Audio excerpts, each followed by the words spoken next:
Hey there, cats and kitties. I am the Blues Man, Johnny Blues, talking about episode 3 of Ousama Game, the animation, or King's Game, the animation. And this episode has the dubious distinction of being the third best ever girl jumping out of a window sequence that I have ever laid my eyes on.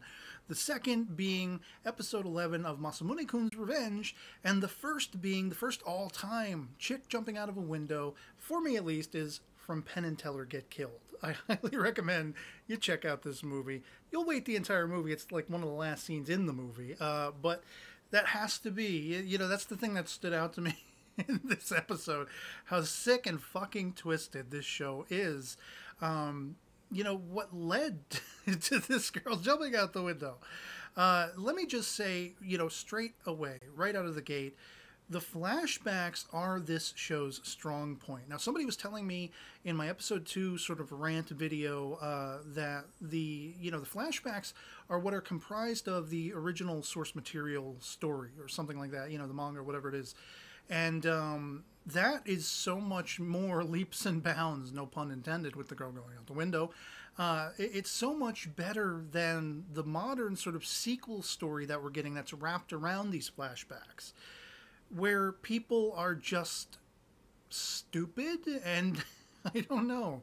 The characterization of these characters is just kind of off the wall and unrealistic to me in the modern segments of this show so far. In any case, the flashbacks are its strongest point. That's basically the baseline of my reasoning, how I've, my appraisal of it, put it that way, my impression upon it.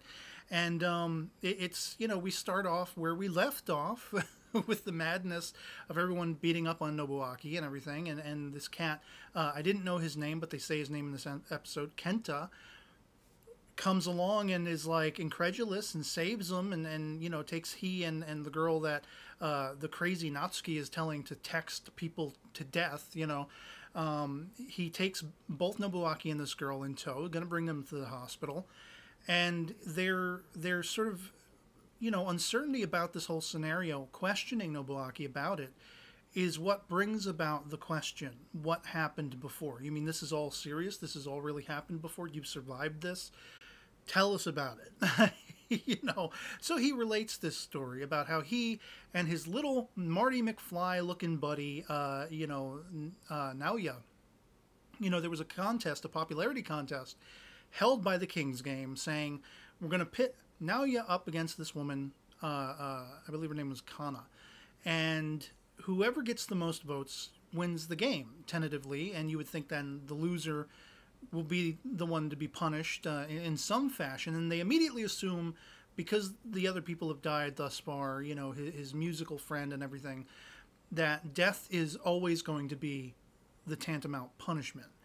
And therein lies the cruelty, because Kana, for her part, she, as they say, whores herself out. She sluts herself out to all the guys to try to swing those votes in her favor, and it ends up neck and neck. That's sort of the criminality of it, is that even all the guys she's tentatively gotten with, some of them must have backstabbed her, just, taken her for a ride and left it at that, But of course, Nobuaki, this is one of his nearest and dearest friends, somebody he really feels strongly that he wants to save the life of. He already lost another friend, and this is his closest. So it's terminal to him, so he's going and trying to persuade as many people as he can. And as we find out, he ends up sort of riding the rails of the rules of the King's Game by sort of loosely threatening people with this idea that he's got an in for winning this game. Somebody is going to be able to survive this game, and if you align with me now, if you vote for Naoya now, I will let you in on it, and you have 5 minutes to respond. Not enough time for them to think about it and consider what he might have up his sleeve or something like that. And so that's his, dark magic or whatever he says, he describes later on.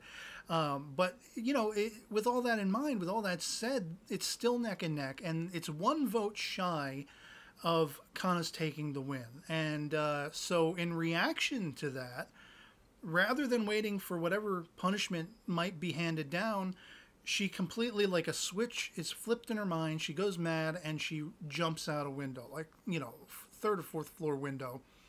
And I thought the blood that splattered out of her denoted that that was her punishment being carried out, to coincide with her running and jumping out the window. we find out, no, that wasn't her punishment at all. In fact, her punishment would have been to confess who it is she likes amongst her peers. Death wasn't even on the table. And she jumped out the fucking window. I was gobsmacked by that. I was horrified by that. It was, again, as I said about episode 2, these flashback sequences are what really drew me in. I was really drawn into it. I'm like, holy shit, what the fuck is happening here?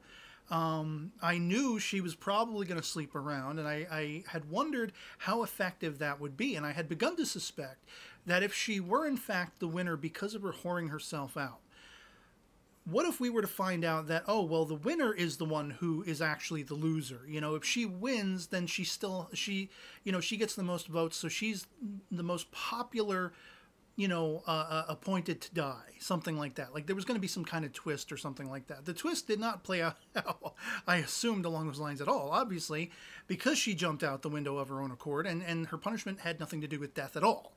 But it doesn't matter because she there was not enough life spark left in her for her to survive the night. She made it to the hospital. She was barely alive, and she died, thus transferring the King's Game order, the rule, over to Naoya, and suddenly he had to have sex before the next morning, and it's 15 minutes to midnight, whatever it is.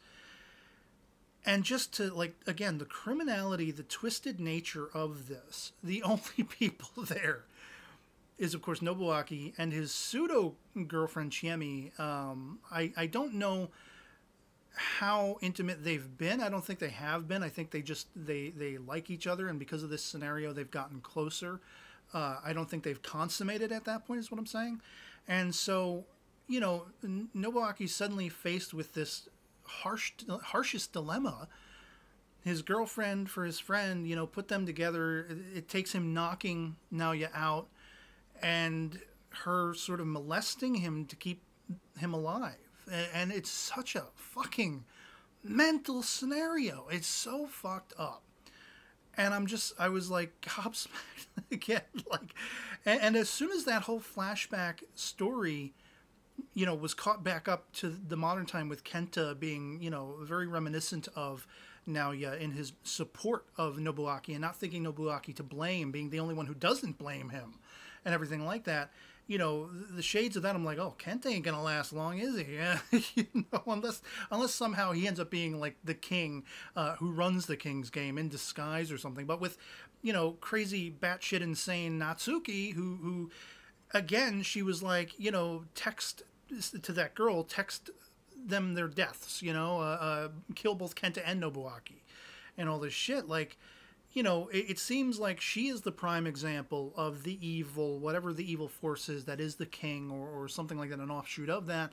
Unless she's just certifiably insane, but it seemed like she had a complete, 180-degree turn character change in the previous episode, which was why I was so fucking rant ready in my last video talking about this show, because it made no fucking sense for her to flip on a dime like that and suddenly be insane and then suddenly try to, blame Nobuaki for trying to assault her when she was just ready to jump on the other guy that actually was trying to assault her, and all this twisted, fucked up shit. That is what this show is in a nutshell. Twisted and motherfucked up. And the thing of it is, now with that in mind, I actually was able to enjoy this episode that much more. Even though I didn't like the bookended modern sequences, I was like, this is the stupidest of the stupid. It's mind-numbing, these characters in the modern day. Like, they're just trying to figure out, the King's Game and everything. But they're all, under some spell, or they can't think for themselves, or something like that. It takes Kenta coming in to save Nobuaki, and even then, Kenta is such a pushover, in a sense. I mean, he's bigger, he's stronger, he's willing to defend Nobuaki from these people ganging up on him. But there's a purity there that makes me wonder if he's not going to be one of the fastest to fall. So don't get connected to him at all, So it was really the flashback stuff that just engrossed me and compelled me. And like I said, when you have Kana leaping out the window, it's the third best girl leaping out a window sequence I have ever seen. It shocked me, but at the same time, I was kind of like chuckling to myself, like, yeah, that figures, you know. And it was only until when the message follows up that, oh, she didn't have to kill herself, she didn't have to die, she only had to confess her love for someone. The cruelty, then I was like, oh, fuck, that sucks. You know, like I was having much more fun with this episode, put it that way. But I still found those twists and turns and that nastiness just to be so dripping wet and nasty, you know, like, oh man, it was so twisted. And again, to have Nobuaki have his pseudo girlfriend sleep with his buddy just to save his buddy's life against his will. He was unconscious, and yet it still counted. So all right, whatever. If that's the way the cookie crumbles.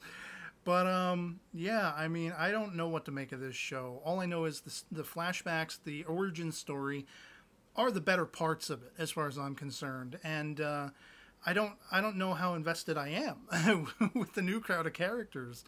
I can only assume the only thing that would maybe turn it on its ear and make it compelling to me and interesting to me in the modern sense is if the king or whomever, whatever this dark demonic side of Natsuki is, if that were the genuine king and trying to manipulate things, you know, more hands-on, like it had gone into her body and was trying to, you know, be evil incarnate amongst this game being doled out. You know, if there was some way for Nobuaki and maybe Kenta and other people that would align with him to realize that and trap the king therein and then destroy the king by having Natsuki kill herself or something, taking the king with her, you know, that would make it compelling. If they could actually have a legitimate end game where they could end this, where they could destroy the king who is overrunning this sick and twisted game, that would make it that much more palpable and compelling to me for the modern sequences. But I don't know. I don't know if that's how it's going to play out at all. If it does, I'll be that much more interested in it. But for the time being, the flashbacks are the strongest things that keep me attracted to it and that make me feel the emotions and the intensity and everything like that. So as long as they keep playing those up, I'll be fucking sticking with this show. You know, otherwise it's just, it's borderline mind-numbing, all the modern sequence stuff and how stupid the characters are and how outlandish they are. And I mean, again, like we kind of picked up at the end of the previous episode, somebody was finally starting to ask about Natsuki, you know, is she acting a little weird? And like, no, nobody, what do you fucking think? Of course she is. And we start this episode and that's kind of like there's a vibe of that still overhanging some of the people, but it was completely and utterly forgotten with the introduction of Kenta coming in and saving Nobuaki. So these people are stupid. You know, and but I'd love to hear from you guys in the comments below what you thought of episode 3 of Ousama Game the Animation or King's Game the Animation. Love it or hate it. Anything goes in the comments below. Feel free to unleash a rant. Tell me how glorious you find the show. Whatever floats your boat. Anything goes, as long as we have a great conversation. And yeah, otherwise it'll be pretty much it for me on this. Hope this video finds you well. And I'll catch you all later. Peace.